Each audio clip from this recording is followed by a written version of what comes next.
पहिल्यापासून आपली एवढी छान सुंदर अशा मूर्त्यांपासून झाली की काय सांगावं. लक्ष्मी समोर ठेवण्यासाठी एवढ्या सुंदर मूर्त्या तर लागतातच, कारण ज्यावेळेस पण लक्ष्मी आई येते त्यावेळेस तिच्यासमोर खेळणी वगैरे तर लागतेच. आणि एवढ्या छान छान मूर्त्या आल्या होत्या की काय सांगावं. मग त्याच्यापैकी ना आम्हाला हे श्रीकृष्ण तर खूपच आवडलं होतं. आणि हे जे तुम्हाला दिंडी दिसत आहे म्हणजे 5 मूर्त्या, त्याच्यापैकी मीराबाई, जनाबाई हे जे त्यांच्यासुद्धा आम्ही मूर्त्या घेतल्या होत्या. आणि इकडे पहा आपण थोडासा वटाणा पेरला होता, सोबतच तीळ सुद्धा टाकलेला आहे, तर त्याला पण पाणी चालू होतं. आणि आपले तुरीच्या शेंगा ज्या आहेत तर त्या पण एकदमच छान झालेल्या आहेत, निब्बर आहेत.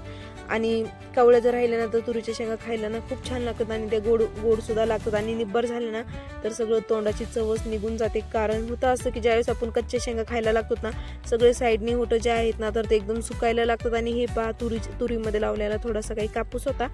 आणि इथं आमच्या टॉमीचे इथं वेगळेच नखरे आहेत. मस्त झोपलं होतं टोपल्यामध्ये सकाळी सकाळचं ऊन घेत. आणि त्याला कॅरेट पण कमीच पडतं. भाजीपाल्याच्या कॅरेटमध्ये बघा किती छान बघत आहे एकटं. आणि जायचं होतं आईला लहान्या बहिणीकडे भेटण्यासाठी, तर आई तर मस्त छान रेडी झाली होती जे तुम्हाला दिसत आहे. आणि मध्ये मध्ये ना माझा भाऊ सारखंच हात वगैरे घालत होता. ज्यावेळेस पण मी व्हिडिओ काही शूट करायला लागते ना तर तो सारखं काही नाही तरी खोड्या करतच असतो. मग इथं ना सकाळी मस्त उठले होते. आणि इथं घरामध्ये पण सगळं चांगलं छान घर जे आहे तर तिथं सडा वगैरे टाकला होता. आणि आता ही जी आमची पहिली रूम जी आहे तर ह्यालाच आधी नीट नाटकं करायचं, जेणेकरून आम्हाला राहायला तरी थोडीशी जागा चांगली राहील. आणि आलं होतं दारावरती तुळशी वृंदावन विकण्यासाठी. मग हे तुळशी वृंदावन पण एवढं छान होतं ना जे आम्हाला घ्यायचं होतं. आणि ह्याला आपण ना घरी पण कलर देऊ शकतो, पण आताच आम्ही ह्याला काही कलर देणार नाही. आता हे फक्त घेतलं होतं तुळस लावण्यासाठी. आणि एवढं छान आहे की काय सांगावं, आतमध्ये तर भरपूरच खोल होतं. आणि वरतून पहा एवढं छान आहे की काय सांगावं. आणि इकडे सूर्य पण पहा किती सुंदर दिसत आहे त्या लिंबाच्या झाडामागून. त्याच्यानंतर आईने ना मस्त छान चुलीवरती बनवला होता चाय, आणि इलायची वगैरे टाकून चाय पिला तर एकच नंबर लागतो. मग इथं ना मस्त चाय आणि खारी खाल्ली. आणि आम्ही जसं चुलीजवळ बसतो ना चहा पिण्यासाठी, तेवढ्यात आमचा शेरू पण लगेच जवळ येऊन बसतो, कारण त्याला पण खूप आवडतं आमच्यासोबत राहायला. मग इथं ना मस्त चाय खारी खाल्ली. बुडून खाण्यापेक्षा खारी ना मला तर डायरेक्ट अशी सगळी भिजवलेलीच आवडते, कारण बुडून खाण्यामध्ये ना सगळा चहा एक सोबतच संपून जातो. आणि असं जर भिजून खाल्ली ना खारी तर मस्त मजा पण येते आणि खूप छान पण लागतो. तर इथं पहा आपला हरभरा पण ना छान असा उगलेला आहे. तर आता ह्याच्यामध्ये ना कोळपं टाकायचं आहे.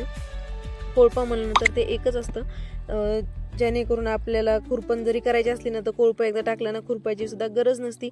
मग आता त्याच्यासाठीच इथं आमचा हरभऱ्याला पाणी चालू आहे. दिवस हरभरा सुद्धा वाढतच आहे.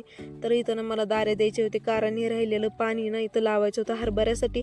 आणि असं एकही काम नाही जे मला जमत नाही, ते आता मी सगळं शिकलेले आहे. कारण आता खूप वर्षांपासून आता शेताचे कामं तर माझ्याच हातात असतात, आणि त्याच्यामुळे मला शेतातले कामं सुद्धा खूप सोपे जातात. इथं पहा माझा भाऊ सुद्धा पाणी देत होता, आणि त्याला तरी माती उकरायला तर खूपच सोपं चाललंय. जेवढं मला अवघड जात होतं ना त्याला तेवढं सोपं जातं. मग इथं ना मी काही व्हिडिओ काढला होता, पण ते उलटाच होऊन बसला.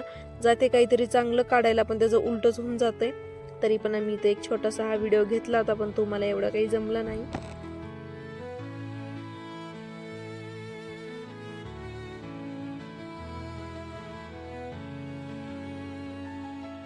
पाणी देऊन झाल्यानंतर ना इथं आई स्वयंपाकाला लागली होती, कारण आमच्या इथं दरवर्षीसारखं ह्या वर्षी सुद्धा तळी भंडारा असतो, म्हणजे खंडोबाचंच असतं ते पण. आणि खंडोबाला ना वांग्याचा नैवेद्य असतो, जे तुम्हाला इथं दिसतच आहे. मग इथं ना आईने सगळा स्वयंपाक वगैरे करून घेतला. त्याच्यानंतर ना मी 2-3 दिवसांपासून डोकं सुद्धा नव्हतं विचारलं, तर मी इथं छान केस वगैरे विंचरून घेतले. आणि एवढा गुंता निघतो की काय सांगावं. कधी कधी ना मला राहून असेच विचार येतात, एक ना एक दिवस मी नक्कीच टकलं होऊन जाईल, कारण इतकी केस चाललेले आहेत. केसांसाठी काय लावा काय नाही हे सुद्धा कळत नाही. हे पहा माझ्या हातामध्ये एवढे मोठे माझे केस, तेच बघून ना मला एवढं वाईट वाटत आहे की काय सांगावं. मग इथं ना बॉडी लोशन वगैरे लावलं, जेणेकरून आपले हातपाय पण उलत नाही. मग इथं मग्गाभर दूध काढलं आमच्या मनी मॅवसाठी, आणि मग मी चालले होते आमच्या जुन्या घरी.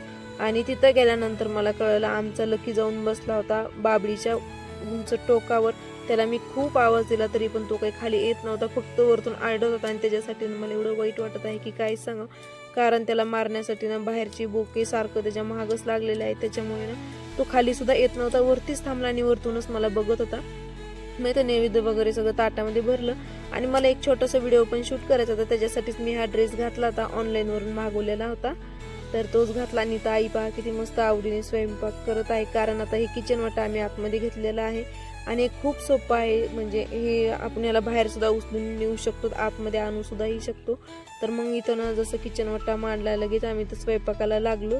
एवढंच झालं होतं असं की आमचे बाहेर कुत्रे ना एवढे आडत होते. त्यावेळेस मग मला पाहायला भेटले की आमच्या शेतामध्ये ना एवढा मोठा हरणांचा कळप आला होता की काय सांगा. मग मला पुढं जावं तर कुत्रे माझ्या मागच होते. मग हरणं जे आहे तर ते अजूनच पुढं पळत होते आणि शेळ्या पण नुसतं बघतच होत्या काय चालू काही नाही. तर करडू पहा कसं त्याच्या आईजवळ झोपलेलं आहे. आणि एवढे सगळे हरणं बघून ना खरं सांगते खूप छान वाटत होतं. आधीच एकतर खूप दिवस होतात की हरणं पण बघायला भेटत नाही. कुत्रं महाग लागले आणि हरणं हे जे त्याच्या वावरामध्ये पळायला लागले. खूप गोड हरिण आहे की काय सांगू. मग इथं ना मस्त मी छान चेहरा वगैरे धुवून घेतला होता. पण झालं होतं असं की ज्यावेळेस मेकअप करतात ना तर ते मेकअप काढायला थोडासा टाईमच लागतो. मग इथं जेवणामध्ये बटाट्याची भाजी, वालाची शेंग आणि चपाती होती. मग मस्त इथं छान जेवण करून घेतलं. आणि जेवण झाल्यानंतर ना आम्हाला जायचं होतं तुरीच्या शेंगा आणायला. कारण जशी तूर लावलेली आहे ना तसं एकदा सुद्धा तुरीची शेंग काही काढलेली नव्हती खायला. मग गेलोत आणि तुरीच्या ना भरपूर शेंगा तोडल्या. कारण त्या उकडून खाण्यातच एक वेगळी मजा असते आणि उकडल्यानंतरच ते अजूनच छान लागायला लागते.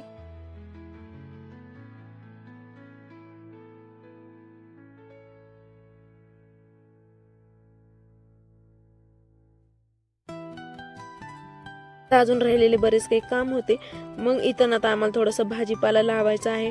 आणि ज्यावेळेस कधी ना मी जेव्हा असं शेतातले कामं करते ना मला लहानपणाचे दिवस खूप आठवतात. कारण लहानपणी ना हेच कामं करायला एवढा कंटाळा येत होता ना, सारखं चिडचिडपणा यायचं की आता हे कसं काम करायचं, किती अवघड आहे.